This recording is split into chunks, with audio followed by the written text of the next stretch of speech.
because the region that I come from, which is Central America, the 5 smallest countries of all our region, Guatemala, El Salvador, Nicaragua, Honduras, and Costa Rica, right now, 2 of them, Nicaragua and El Salvador, are ruled by socialism of the 21st century. So how can I negotiate as a bloc when I have 2 countries that are not willing to open to free trade?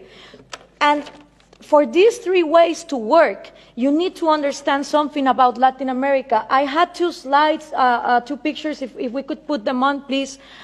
The first thing is Latin America has always been ruled by dictators. Then Fidel Castro comes in, and he is successful in making a Marxist guerrilla.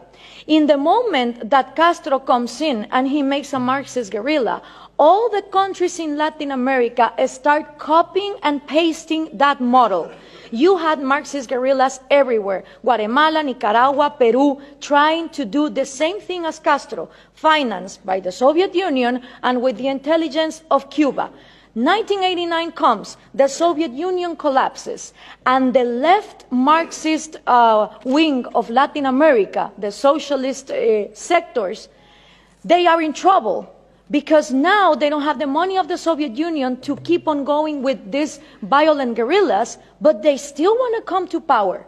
So what do? Well, Fidel Castro gathers together with Lula da Silva, and they form the first Forum of Sao Paulo. The Sao Paulo Forum is a parliament that every year gathers together to further on the socialist agenda. And they start working on 1990. In 1998, they put their first president, Hugo Chavez. And that was a relief for Cuba, because the money that the Soviet Union was lacking to give, the oil of Venezuela started giving. And now that the oil prices are coming down, they are hoping for Colombia to advance on the agenda to give FARC, the Marxist guerrilla drug dealer of Latin America, places in power.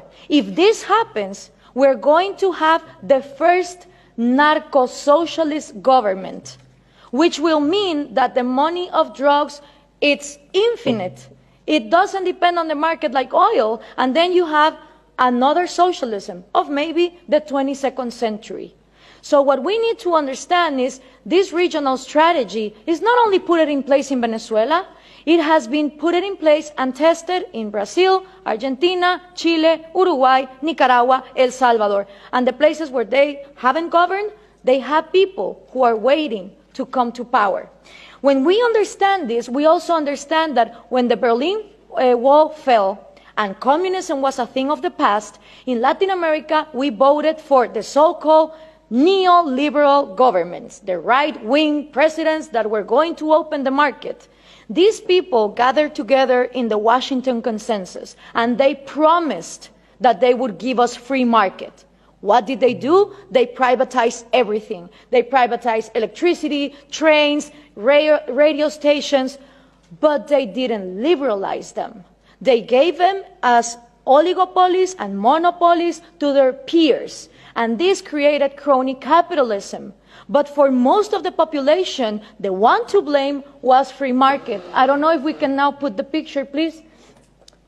For the people, what is needed to be blamed is free market, when free market has never existed in Latin America. So it's always blaming the government, but expecting more government to come in and solve the problem, like this picture shows here. So what happened then? People started voting for socialism of the 21st century because they were going to, fix the mess that this crony capitalists did in the 90s. Venezuela was going to be the promised land. Caracas was going to be the New York City of Latin America. So what happened? All these people get in power, Chavez, Lula, Correa, Evo Morales, and instead of finishing with the privileges, the crony capitalism, the oligarchies, they become even worse. So why is this good news to us? Because people in Latin America don't know what to do. They tried with the right wing, and they think that too much of a free market failed, and then they tried for socialism of the 21st century, and it turns out that it didn't end poverty, it multiplied it.